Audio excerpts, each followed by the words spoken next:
8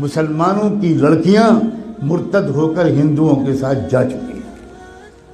R S S نے ایک بہت بڑی ٹیم تیار کی ہے جو اپنے ہندو نوجوانوں کو 3 یا 6 مہینے کی ٹریننگ دیتے ہیں، اردو زبان بہترین لکھنوی زبان سکھاتے ہیں، تشریف رکھیے، کیسے مزاج ہیں، کیا حال ہے، خیریت ہے، آپ کی دعائیں ہیں، یہ الفاظ سکھاتے ہیں، اور الحمدللہ، انشاءاللہ، ماشاءاللہ، انا للہ، یہ سب سکھاتے ہیں، اور اپنے نوجوان لڑکوں کو یہ سکھا کر کہتے ہیں اب تو مسلم لڑکیوں کو پھنساؤ، اور یہ بھی کہتے ہیں کہ ایک لڑکا اگر کسی مسلم لڑکی کو اس نے مرتد کر لیا تو 2.5 لاکھ کا چیک تو اسی وقت ملے گا، ذاتی مکان اس کے نام کا ہم دیں گے، اور جاب دیں گے، 3 چیزیں دیں گے۔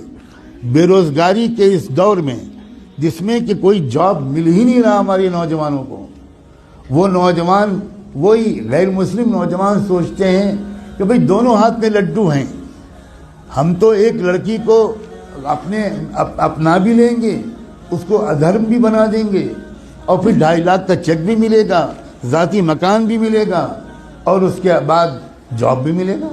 کتنا سستا سودا ہے۔ کسی ہندو لڑکی کے ساتھ اگر شادی کرنا ہو تو مصیبت ہے، وہ تلک اور وہ جہیز اور وہ رسمیں اور وہ مسائل، اتنی مصیبت ہے۔ یہاں تو ہم کو مفت میں لڑکی مل رہی ہے، بلکہ لڑکی کے بدلے پتہ نہیں کیا کیا مل رہا ہے۔ اس مہم پر لگ گئے ہیں کروڑوں نوجوان، لیکن ہم سو رہے ہیں۔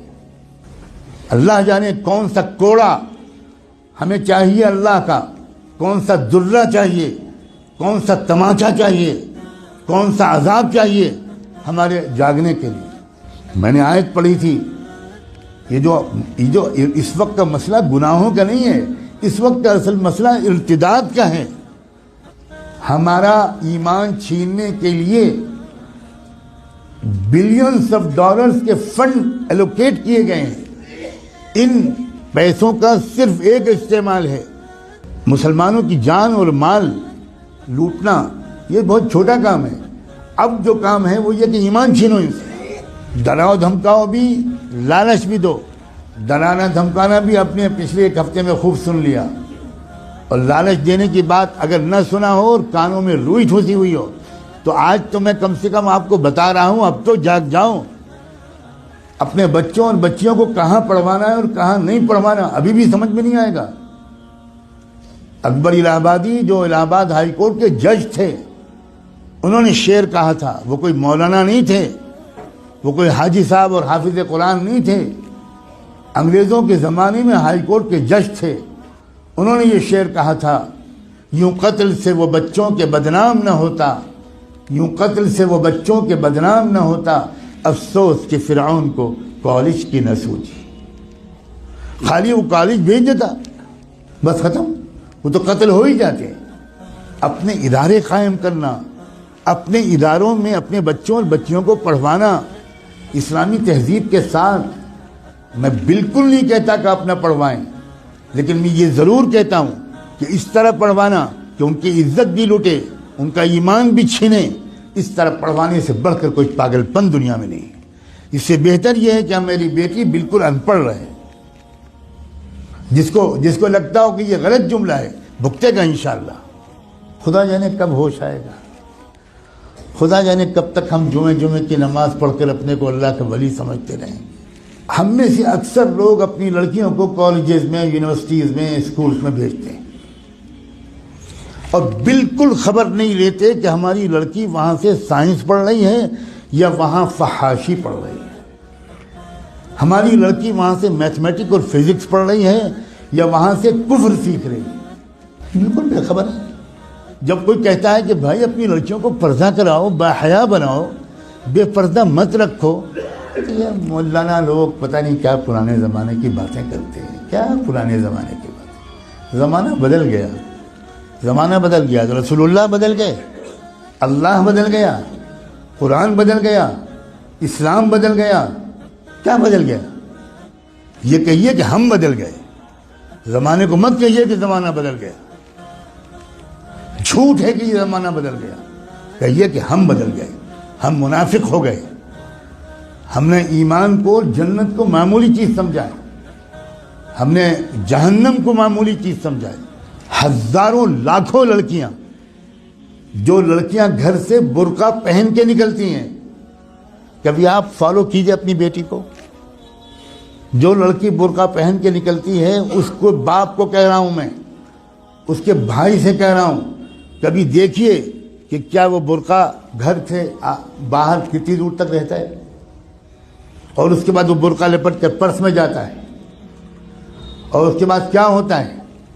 کتنی بے خبر ہے امت مسلمہ. میں چند دنوں پہلے شاید جب حاضر ہوا تھا یہاں تو یہ بات کہہ چکا تھا. میں پھر دہراتا ہوں، اور ہو سکتا ہے کہ میں نے نہ کہا ہو، کیونکہ میں ہزاروں جگہ یہ باتیں کہہ رہا ہوں. اتراکھنڈ سے میرے پاس میسج آیا کہ خود ایک وہ لڑکی جو خود حافظ قرآن تھی وہ مرتد ہو گئی. کچھ خبر نہیں.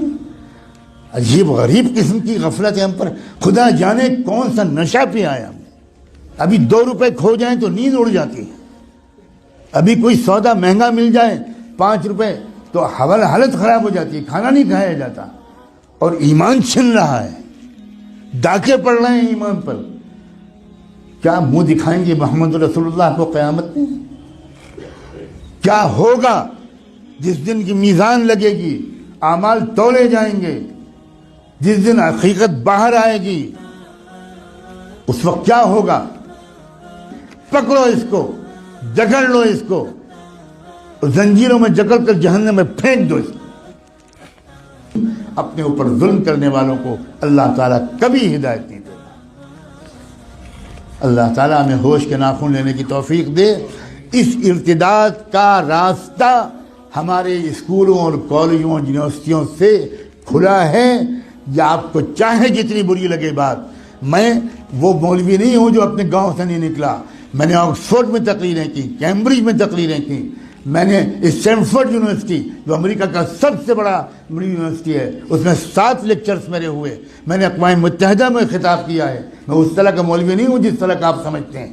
اور میں قسم کھا کے کہتا ہوں، اگر آپ نے اپنے بچیوں کی اور بچوں کی تعلیم اور تربیت صحیح اداروں میں نہ کی، اور ان کے ایمان کی فکر نہ کی، اور ان کی نگرانی نہ کی، تو آپ کے گھروں میں خدا جانے کیا کیا ہونے والا ہے.